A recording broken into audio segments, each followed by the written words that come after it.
Shot to the heart without breaking the skin. No one has the power to hurt you like your kin. You kept it inside, didn't tell no one else. Didn't even want to admit it to yourself.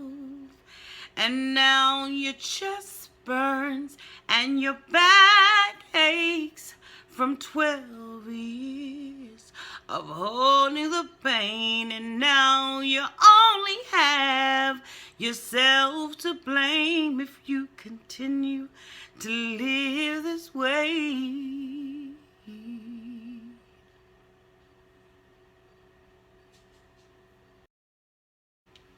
Hi, this is Auntie, and you know what time it is. It's time for me to do a review. This review is about Iyanla Fix My Life, featuring Neffie and Shelby. While this episode was one for the records, I want to come out and discuss it Auntie's way. Everybody needs a sweet old auntie, right? Having one, it just would be nice. 'Cause everybody needs a sweet old auntie, right? So welcome to Auntie's Advice. If this is your first time to my channel, please like and subscribe. To all my subscribers, thank you so much for being my wonderful nieces and nephews. I just wanted to come out and talk about Iyanla Fix My Life. This episode was with Neffie, and Neffie is the sister of Keisha Cole and the daughter of Frankie. And we started this episode off with them showing Iyanla driving in the car and talking about reality stars and the reality of being a reality star and what people kind of don't take into consideration when they choose to put their life on television like that. So we see Neffie and her husband Shelby living in a hotel room with children and themselves. And it appears that they got put out of their apartment because they were a TV family, and the person that they were renting from didn't like it. So Iyanla starts off her episode like every other episode. And asks them, why am I here? The only thing that she can tell her is what she doesn't want. And she asks her a couple of times, why am I here?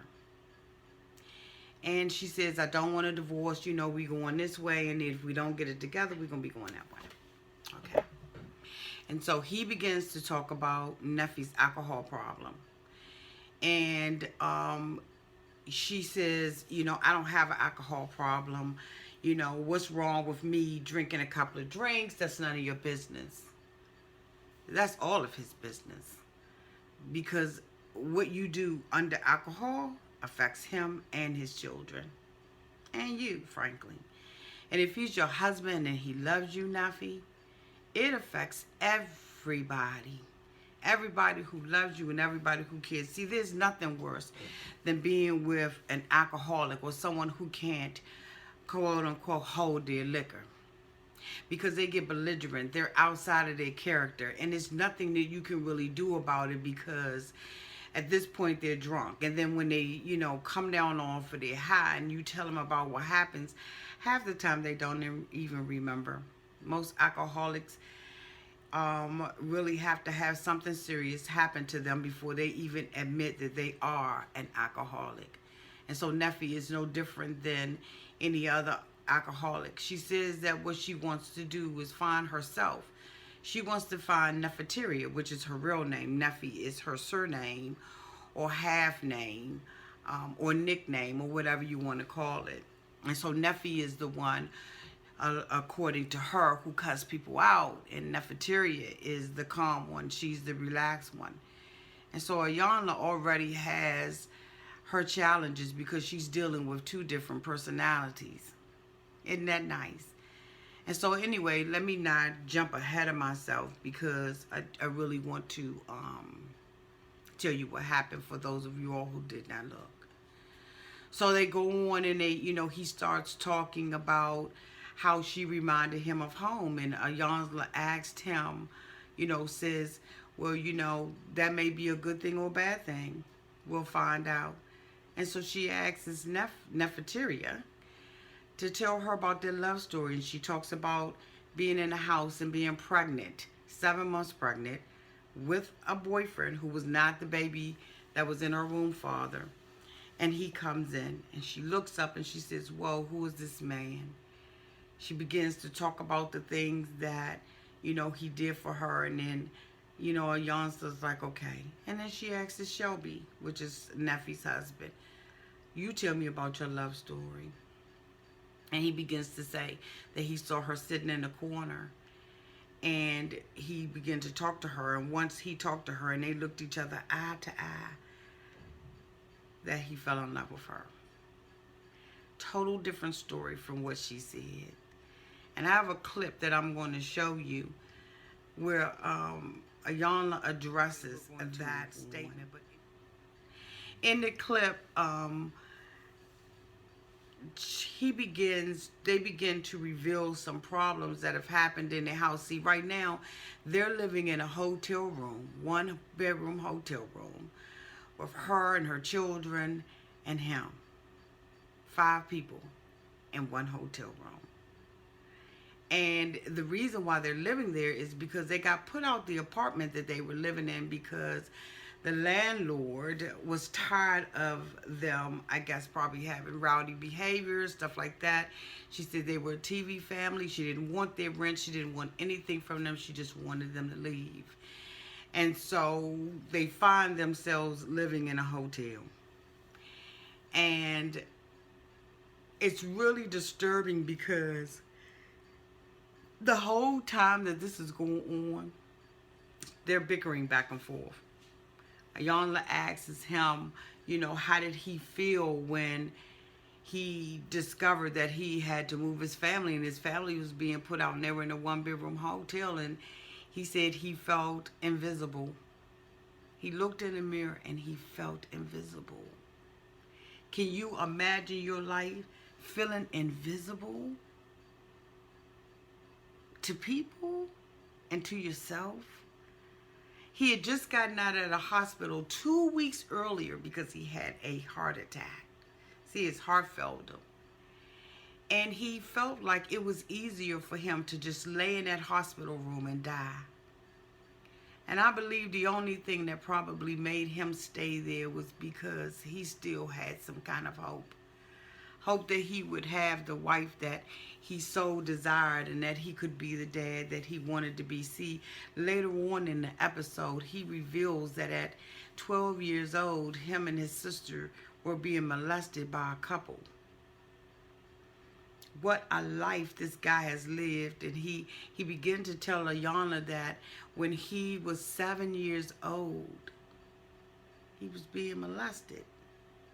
And that he had a child at 12. At 12 years old, he had a child. And I assume that the child is by the woman who was molesting him. Then he goes on to tell her that the child died, that he lost his child. He was hit by a vehicle.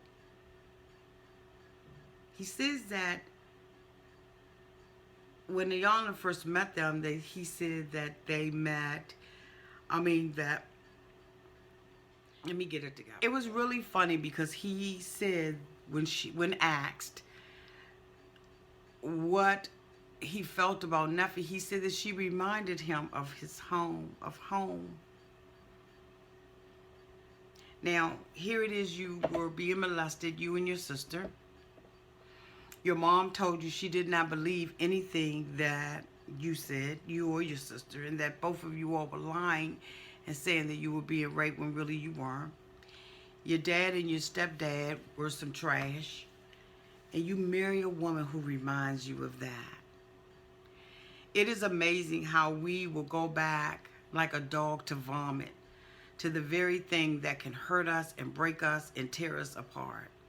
The very thing that means us no good, that has no purpose really in our lives but to destroy us and to rob us of who and what our purpose really is. He went to that because he felt like she needed help. How many times, you all, have we felt like we could help somebody and we were the rescuer? We were the ones that were going to come on that white horse and save mankind or save another person. You can't. You can't. People have to save themselves. They have to be willing to correct themselves. But before I get on here and really get to preaching, I'm going to move on and digress. So we see Iyanla talking to him about some other things that have happened in his life, and she puts him in what she calls a safe house. And when he comes into the safe house, there are women all over. She introduces them to him. There's chefs and massage therapists. There's a barber and people who have wardrobes. You know, they're doing fashion for him and everything. And she wants him to feel like he's the king, because in his household, he told Neffe that she didn't have to do anything, that he would be the man, and she doesn't cook, she doesn't clean, she doesn't do anything. She says that she wants to be spoiled again. She wants this husband back that she had, because he spoiled her and he would open up the door and he would do this and he would do that. But here it is, you're living in a house, no, not a house. You're living in a hotel, Neffie, with your kids. Y'all in one room. You can't even do what you want to do in that room as far as satisfy the needs of your husband, because you got your 3 kids in there with you. I'm sure she has some more kids, but it said that 5 of them are living in the room, so I'm assuming that she only has 3 of her kids living there. And you have the audacity, the unmitigated gall to want this man to spoil you and to treat you like he used to. He can't do it. He doesn't have the mental capacity to do it. You're living in an apartment. This man feels invisible and you don't even know, because you're so self-absorbed and wrapped up into what you want. What does Neffie want? What does Neffeteria want? And then you have the nerve to say that you don't even know who you are. So then how can you have an expectation of someone else if you don't know who you are? You don't know what you stand for. If you don't know yourself, you don't even really know what you need. You just want somebody to cater to the hurt that is going on inside of you. That's what you want. But you have to cater to that hurt. You have to be the one who takes that hurt and feels that hurt and moves past it to another place. And Iyanla goes on to tell her that. But this chick is so out of touch with her husband that when he sits there and says that he would rather die than to be with her, she turns her head. And Iyanla goes on to say that a lot of times that's what we do when people in our families or people who are around us are hurt. We turn our heads.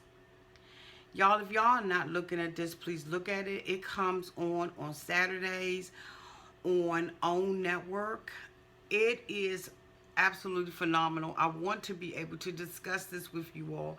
I am going to show a clip, and that clip is going to be her Neffie talking about her husband, who eventually goes into a crisis. This woman is all for herself. And I am praying that Iyanla is able to fix her life. Please give me your feedback and tell me what you thought about the episode. I thought that it was very thought-provoking. I thought that, you know, this was a woman who was lost. She was raised by her grandmother. And then, you know, she says she ran away at 16 and she was raised by the street like a farm animal, some dog, some pit bull on the street. A runaway, a throwaway. She moved in with this guy, Shelby, her husband, with her boyfriend and being pregnant. Like, who does that? She has endured some pain. Her mother walked away and lived a life of drugs and drug abuse, and this is just one of those episodes, y'all, that y'all have just got to watch. We've got to discuss this.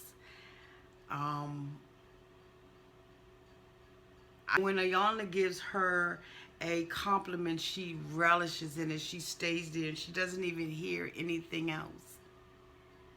It's amazing what the mind can black out. It's amazing how in self-preservation, how we can hurt others. What an episode. Iyanla, please fix her life.